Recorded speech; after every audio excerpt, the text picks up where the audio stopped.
nyagasani umuremyi wacu ihanga cyahanze isi y'uhanze u Rwanda, isi yose ni yawe n'abayituyemo n'ibiyirimo. Turagushimye ko twese dukomoka kuri Adamu waremwe n'Imana. Igihe kiragera arahemuka, ahemukiye Imana ntiyamuhemukira. Yesu Kristo aza kugorora ibyagoranye. Nicyo bituma dufite ishuri nyagasani, izina ryawe rihimbazwe. Iyi si ibintu bigenda bihindagurika. Iyo tuzirikanye uko twarangije ishuri, tukareba uko abantu barangiza ubu ngubu n'uko basa n'uko bambaye, wagira ngo ni urundi Rwanda. Nyagasani turakwambaza ngo izi mpinduka turimo uzidutungiremo, kugeza ubwo tuzagera mu mpinduka nyampinduka.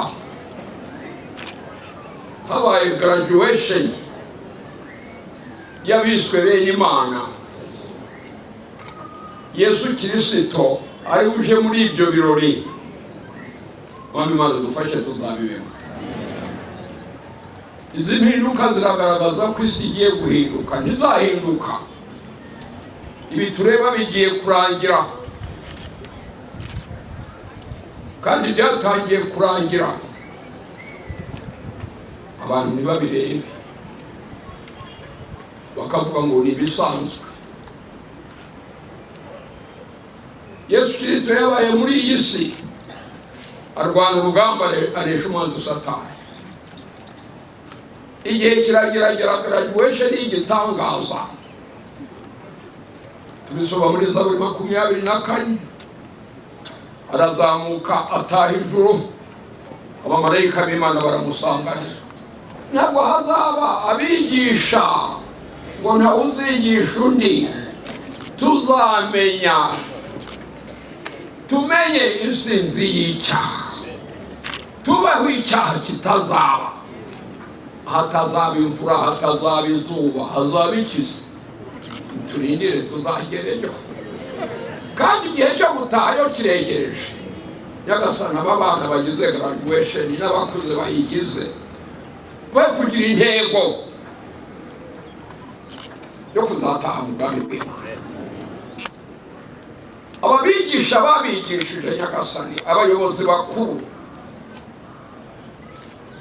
abigisha bato n'abakuru, Mwami Imana bazabone muri uwo munsi, nzababone muri uwo munsi.